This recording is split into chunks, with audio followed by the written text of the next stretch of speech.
Baik. Assalamualaikum dan salam sejahtera. Saya Cikgu Syafi. Saya akan berkongsi hari ini tajuk RBT tingkatan 3, bab 1 lagi, 1.1.3, iaitu menerangkan fungsi elemen mekatronik pada produk sedia ada. Jadi, apakah fungsi mekatronik pada produk sedia ada?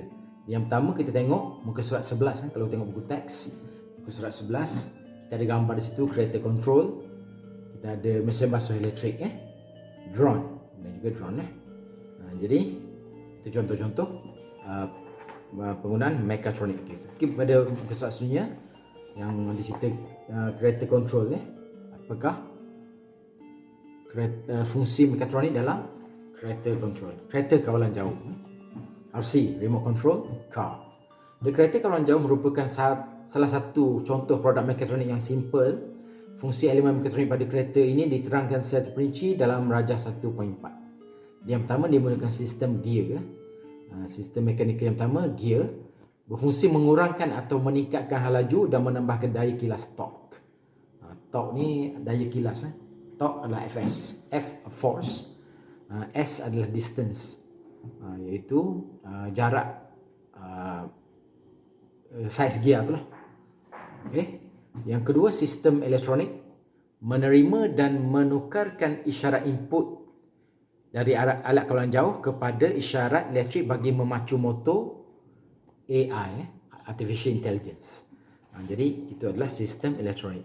Dia terima isyarat, kita nak on ke, nak off ke, nak laju, nak ghostan, nak corner, dia menerima isyarat daripada alat kawalan jauh dan menukarkan kepada isyarat elektrik untuk memacu motor tersebut. Yang keempat, sistem kawalan dan pengaturcaraan. Okey, terdiri daripada mikro pengawal, ini kita panggil motherboard, yang diatur cara, yang telah diprogramkan, berfungsi untuk mengawal hal laju dan arah putaran motor, AT, arus terus.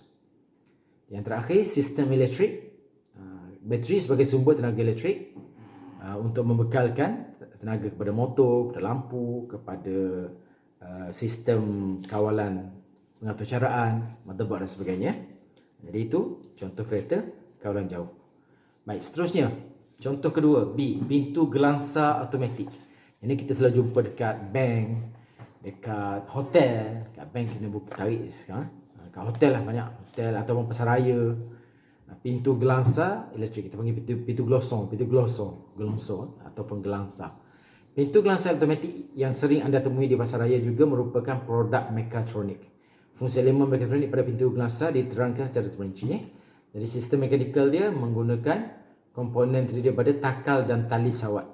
Dia ada takal dan juga kabel lah untuk menarik pintu tersebut. Berfungsi membuka dan menutup pintu. Gear pada motor membantu memudahkan pergerakan. Itu takal dan tali sawat ni macam belting, ataupun kita panggil macam tali brake pun dia panggil tali sawat untuk menarik pergerakan gelonsor tadi. Yang kedua, sistem elektronik yang bawah tu. Komponen elektronik disatukan dalam litar pemacu motor, penderia gerakan, mengesan sebarang pergerakan dan memberikan isyarat kepada sistem kawalan. Okey, itu dua. Yang ketiga, sistem elektrik terdiri daripada motor arus terus dan pengubah transformer. Transformer ni berfungsi untuk menguatkan arus dan biasanya digunakan untuk mengurangkan arus lah. Sebab arus elektrik di Malaysia ni sangat tinggi. Kebanyakan alat menggunakan arus elektrik yang rendah sahaja. Dan berfungsi untuk menguatkan tenaga elektrik pada sistem keseluruhan. Apa sahaja yang menggunakan tenaga elektrik akan menggunakan bekalan daripada sistem elektrik ini. Dan yang terakhir, sistem kawalan dan pengaturcaraan, juga ada motherboard terdiri daripada sistem kawalan yang telah diprogramkan, berfungsi untuk memproses secara input daripada pendera gerakan. Dia detect badan kita untuk buka pintu. Bila orang tak ada, dia tutup pintu. Dan menghantar isyarat output kepada pemacu motor AT untuk membuka dan menutup pintu. Baik, yang ketiga adalah mesin basuh automatik. Mesin basuh. Kebanyakan sekarang tak gunalah mesin basuh manual tu. Kebanyakannya menggunakan mesin basuh automatik. Fungsi elemen mekatronik ditunjukkan. Yang pertama, sistem elektronik. Sistem mekanikal dulu. Sistem mekanikal, antara komponen mekanikal ialah takal, tali sawat, gear, drum dan galas berbola. Takal semua tahulah takal.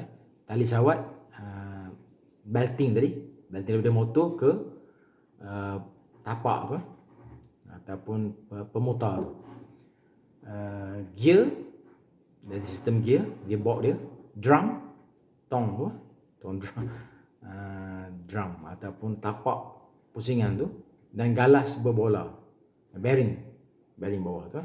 Gabungan komponen ini menghasilkan putaran pada drum ketika mencuci pakaian. Drum bekas tu, bekas isi pakaian tu. Yang kedua, sistem elektronik. Butang pada panel kawalan digunakan untuk pengguna memberi arahan on off, start, pause dan lain-lain. Antara komponen elektronik ialah kapasitor dan diod pada papan letar tercetak. Okay. Papan letar tercetak ni motherboard lah. Macam-macam diletakkan di situ.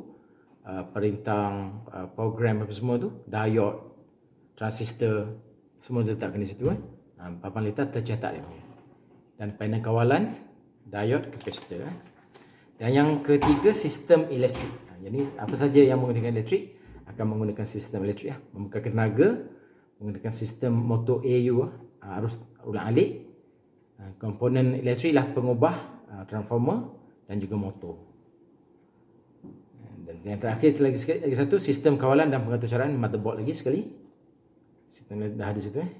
Ada dua, panel kawalan pun ada motherboard, ada board dia, dan sistem kawalan pengatur caraan pun ada board dia. Mikro pengawal diatur cara untuk menghasilkan tindakan kawalan terhadap sistem elektrik, sistem elektronik dan sistem mekanikal dalam mesin-mesin automatik. Fungsi kawalan bergantung pada pengatur caraan yang direka dan tindakan kawalan yang dimasukkan pada panel kawalan mesin-mesin automatik.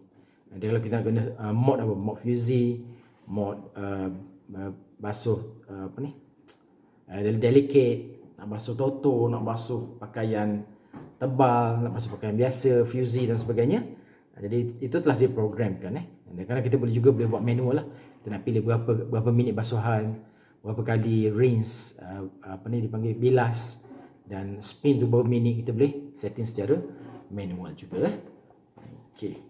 Jadi itu saja 3 contoh kereta mainan, pintu gelas elektrik, dan juga pintu gelas automatik dan juga mesin basuh automatik. 3 contoh benda yang kita selalu guna, kita biasa guna dan mudah diaplikasikan dalam reka bentuk dan juga mekatronik, sistem mekatronik yang digunakan. Okey. Baik, sebagai sedikit latihan, latihan pengukuhan. Muka surat 34, latihan pengukuhan. Kita tengok. Bahagian A jawab semua soalan. Kita jawab bahagian A saja. Soalannya, reka bentuk mekatronik bermaksud reka bentuk produk atau sistem yang menggabungkan disiplin ilmu apa? Ada 5 disiplin ilmu di sini. Nombor 2, apakah juga merupakan kaedah yang digunakan untuk menerangkan fungsi elemen dalam reka bentuk mekatronik? Jadi ada 5 soalan di situ. Dan soalan yang kelima tu adalah padan, sesuaikan ataupun padankan. Cuba salin soalan ni dan cuba isi tempat kosong saja. Isi tempat kosong, dari sini padankan saja. Jadi boleh snap tugasan ni dan hantar dalam grup yang telah saya sediakan. Okey, itu saja. Selamat mencuba. Don't give up on your study. Kita teruskan. Anda semua hebat. Anda boleh apa yang anda ingin capai. Teruskan usaha. Terima kasih. Wallahualam. Assalamualaikum warahmatullahi wabarakatuh.